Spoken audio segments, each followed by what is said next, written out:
Welcome to Aspen Leading Edge. I'm Patty Roberts from St. Mary's University School of Law. Today's guest is Dr. Twinette Johnson, and she is the Dean of St. Louis University School of Law. Thank you so much for being with us, Dr. Johnson. Thank you for having me. Well, I'm really excited. And one of the reasons is because I noticed that you had a start in legal education similar to my own, that you have taught legal writing and bar prep and academic support. And I love when people started in those skills areas and make it to the dean position. So I wonder if you could just share a little bit about your journey from that kind of teaching to the position you're in now. Yeah, thank you for that. That's a great question. I haven't thought about that particularly in a while, but you're so right. The way I started in the legal academy as a legal writing professor and moving into academic success, it has certainly shaped almost everything that I do. And what it's also done is it's given me the opportunity. I always say to people that I have seen the law student, I have taught the law student, I've advised the law student at every stage. I've done pre-matriculation, I've done first year, I've done all of those things. I've done bar work. So I've done it when they've been alums and when they are working on getting the license. And it just gives you, I think, a wonderful perspective when you think about educating a law student, when you think about what they'll need to be successful in law school, what they'll need to be successful in practice, what they'll need to be successful on a bar exam. And so, that's a great question because when I think about how it is I work as a dean and how I think about things, those early years, they are still with me. They've really shaped who I am, I think, as an educator. I think, if I had my way, I really advise everybody to do a stint in those departments, right? I No, think wholeheartedly agree. right? I think it really is so helpful because it really forces you to understand pedagogy, to understand how people learn, especially when you take something like writing, right? We all come to it with experience, right? Students hear torts and they're like, okay, it's not what I think it is, but it's this other thing that I've never heard of before. And I think they may come to it perhaps with a different mindset. But when it's writing, you really have to break down some of those things that they already know. And that can be fun. It can also be very difficult. But I think it forces the professor to find ways to reach the students so that they get what they need to be successful. So yeah, that really is. I think it's just been a great foundation for me. And it just gives me a lot of insight when I'm thinking about curriculum, when I'm thinking about the people who do the work, right? I know firsthand how very hard they work and the level of student facing access that they have outside of the classroom. And so all of those things inform how I work with my colleagues who teach in those areas. Well, I completely agree. It's knowing what that workload is, knowing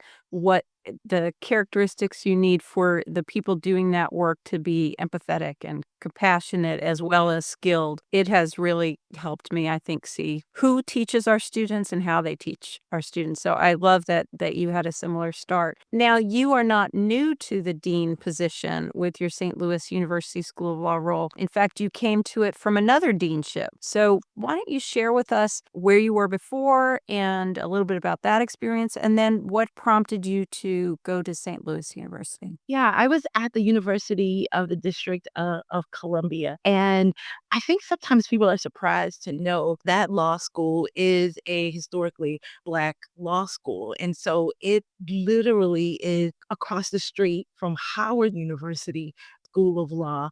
And so there were many times when I was talking about the University of the District of Columbia, known as UDC, and I would say, "Yeah, we're an HBCU," and people would have a look on their faces, and I would say, "The other the other one in DC."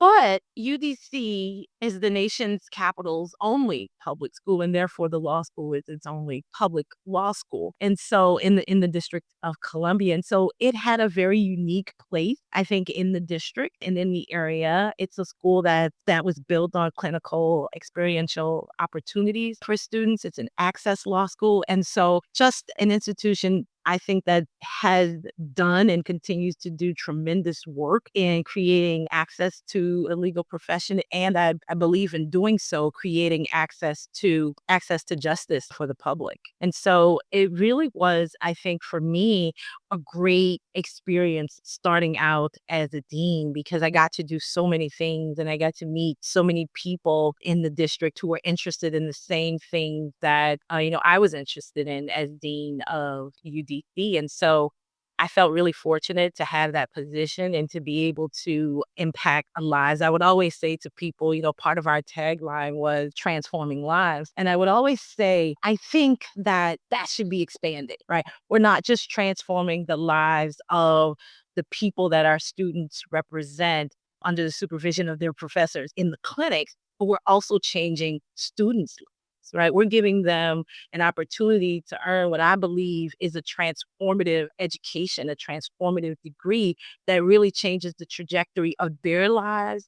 And for a lot of them being first generation, not just law students, first generation college students, it really is changing the trajectory of their entire family's lives. And so the work that we did there, I think, was incredibly powerful. And so you might wonder, so did you leave? Even good reason. To St. Louis University, and I do because I think the work exists everywhere. And so I saw St. Louis University as another opportunity to continue the work that I started doing at the University of the District of Columbia's law school. And of course, some may know that I have personal attachments to St. Louis and St. Louis University. This year marks the 32nd year anniversary of my mom dropping me off here as a college freshman to attend St. Louis University. So 32 years ago, I probably would have been finishing up my first semester at SLU. Can you imagine if you talked to that first semester freshman and you were like, "Hey, one day you're gonna be the dean of the law school here." You'd be like, That's crazy." See, because I was one of those homesick freshmen, I still remember it, Patty. I had the calendar on my wall and I was putting X's through the days like, I cannot wait to go home. I cannot wait to go home. I'm a native New Orleanian. I missed my family. I missed the food. Because, New Orleans is a culture. I see you.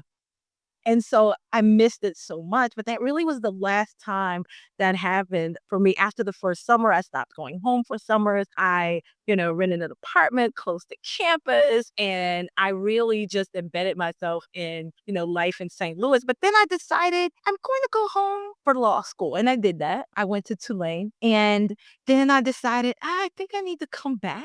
And so I clerked at the Missouri Supreme Court for a year. Then I went to New York. I, worked at Sherman and Sterling where I did bank finance. And then I decided that I was coming back to St. Louis and I came back as a legal writing instructor at St. Louis University School of Law in 2003, left in 2011 and went to SIU in Carbondale. And then I left there and went to UDC and became dean of UDC. And then just I had some time to think about what I wanted to do with the rest of my career in academic leadership and where I wanted to do it. And I just thought it would be great if I could get back to St. Louis. My mother actually lives here.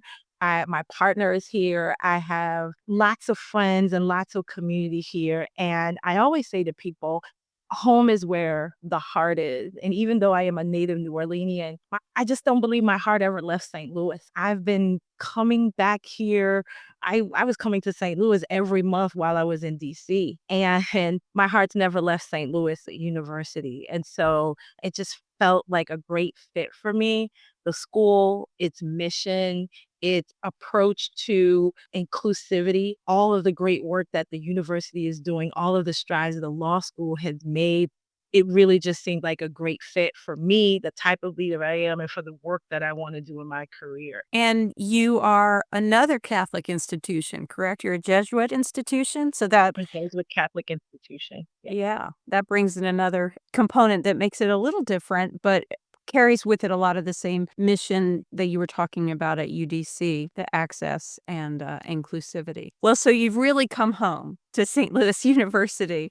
And since you have arrived, this was just effective July 1st, 2024. So you have now finished your first semester as dean at St. Louis University School of Law. And when you look back on this semester, what are your reflections? I really think that I'm in a great place. I am in a place where the law school really is a community member, right? And so one of the things that I asked as soon as I got here, I said, okay, what are our points of pride, right? And there's some things that I already knew, but in talking to the people, I wanted to know what are the things that you hold dear about this law school? And one of the things that, people said to me, they said, this is St. Louis's law school. And if you look at the practicing attorneys in St. Louis, over half of them have graduated from St. Louis University School of Law.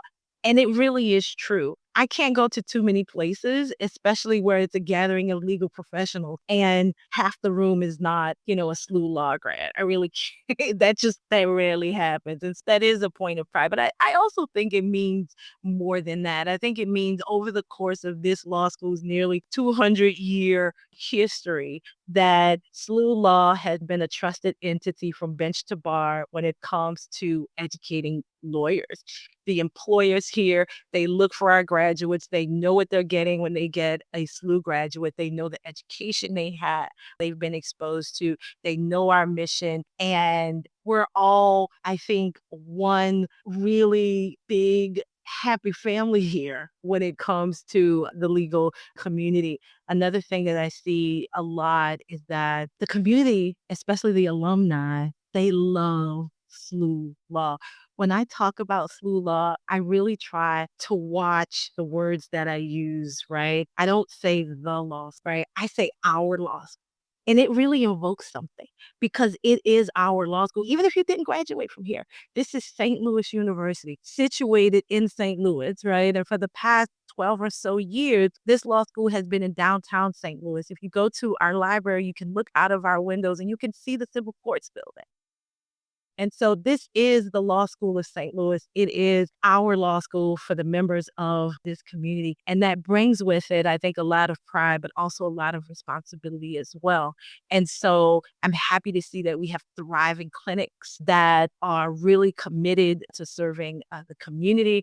I'm happy to see that we have our Center for Health Law Studies ranked, I think we're number 2 in the nation. And I'm really excited to see that we continue to do health policy work that impacts the community. Starting in January, we are starting a medical legal partnership. And it really is a wonderful program where we are going to look at healthcare policies and things that affect the treatment that people receive when they are going through a medical situation. And so there's so many wonderful things about law. And one more thing that I have to mention, Patty, because I think it is so important, and that is the environment that is SLU law. We just had our mid-year December graduate reception. And during that reception, we allow the graduates to stand up and give reflections about their experiences and say thank you to all of their family members and loved ones who supported them.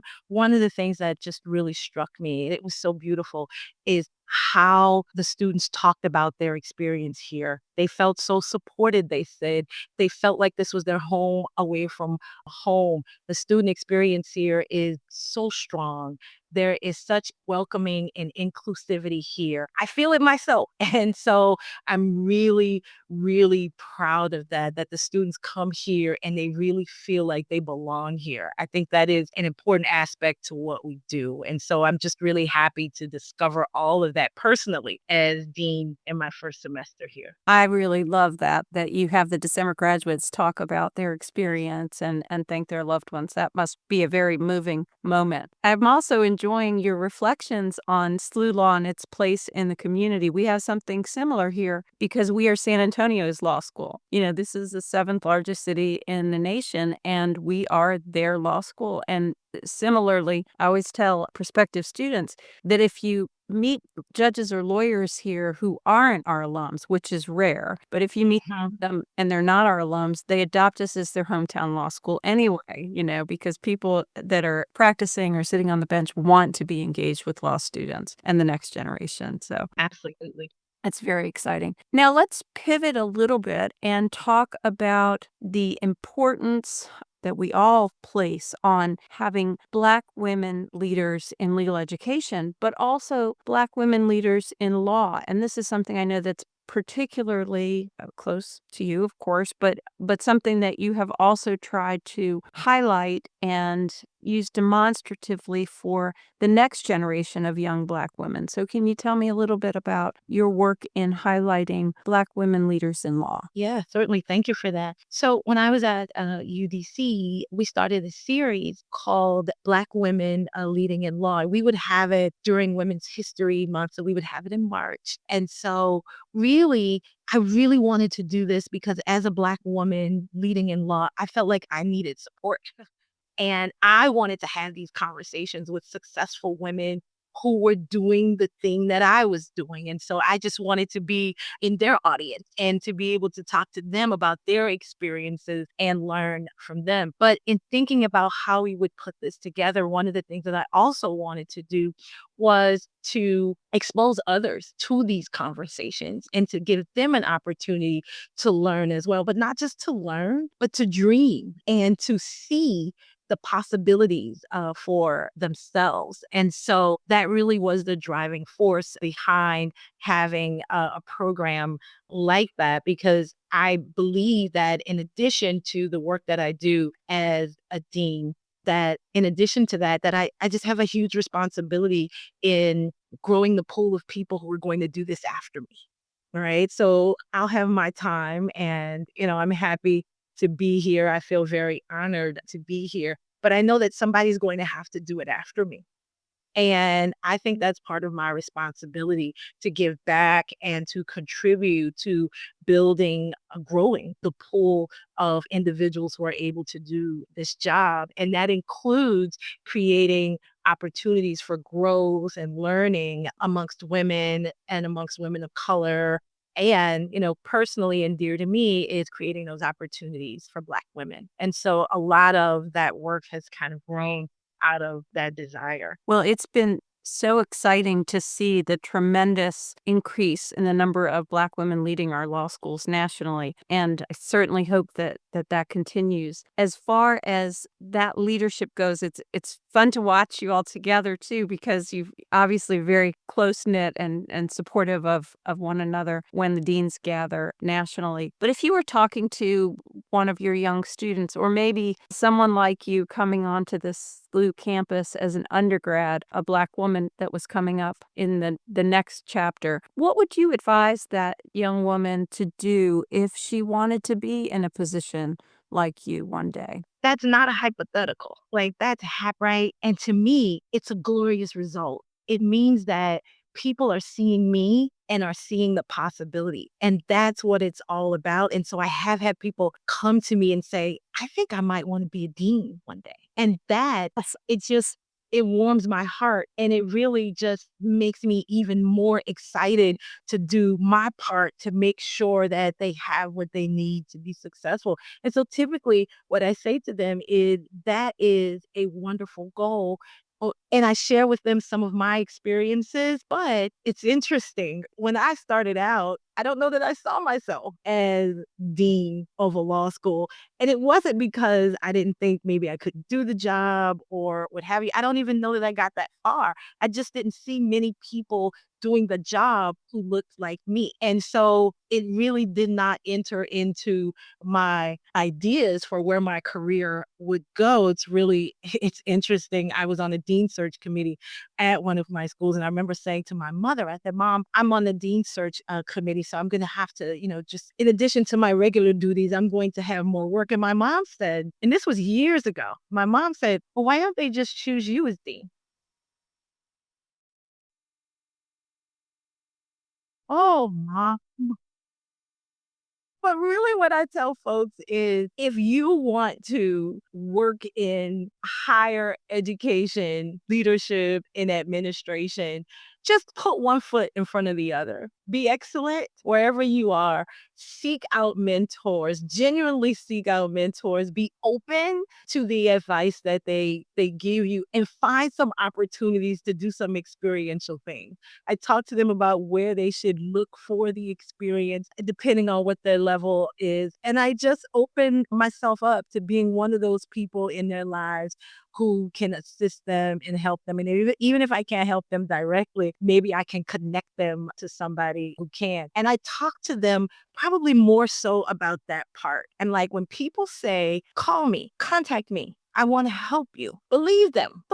And then work on expanding and growing those relationships because I think people mean it when they say they want to help you, right? But lean into that and find some opportunities to connect with those folks because I mean, they want to be a part of your success, right? And so give them the opportunity to do that thing that they promised you that they'll do. Well, I'm glad that women who are coming behind you are having your mentorship as something to support them also. Now, you finished your first semester at SLU and then you'll come back for the spring semester. Anything you're particularly looking forward to this spring semester as you're wrapping up your first year as dean at SLU? I've teased everybody and said, okay, my first year is my triple L tour. I'm looking, I'm listening, and I'm learning. But as you know, Hattie, this is not a job where you can just sit on the sideline.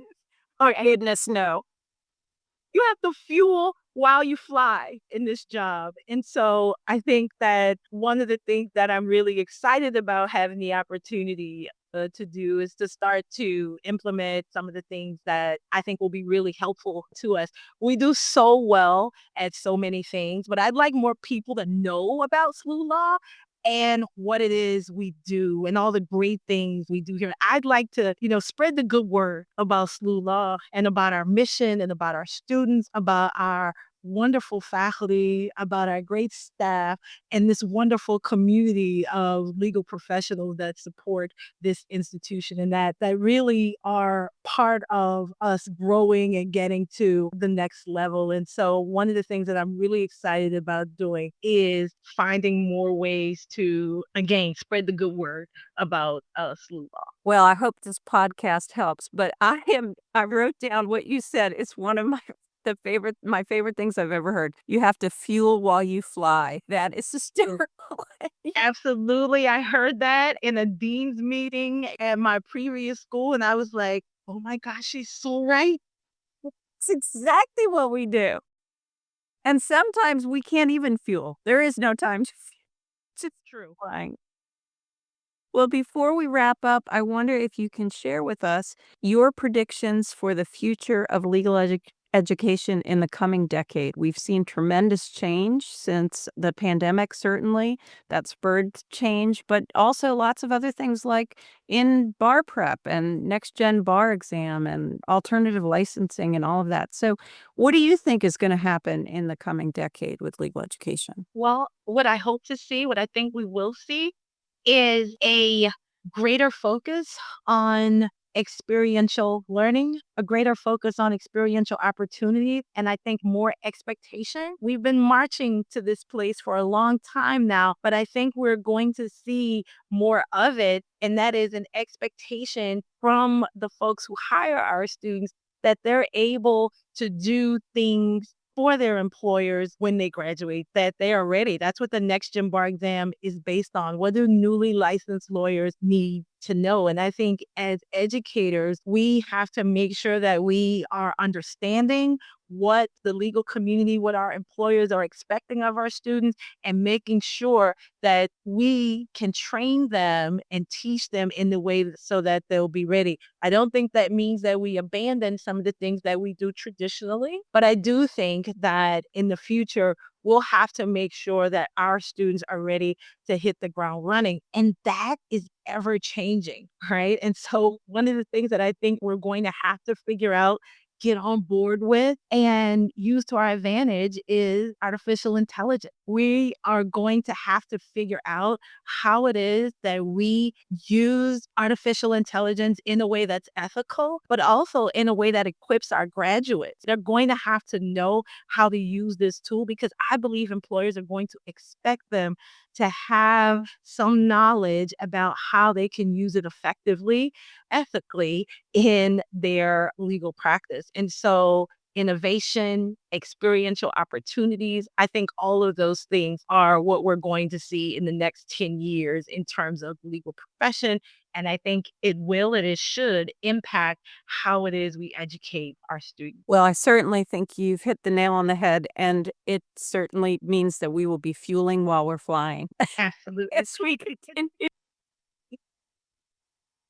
Well, thank you so much for sharing a little bit about your first semester and your journey in legal education. It has been a pleasure to talk to Dr. Twinette Johnson, who is the Dean of St. Louis University School of Law. I thank you so much for being a guest and wish you an extraordinary spring semester.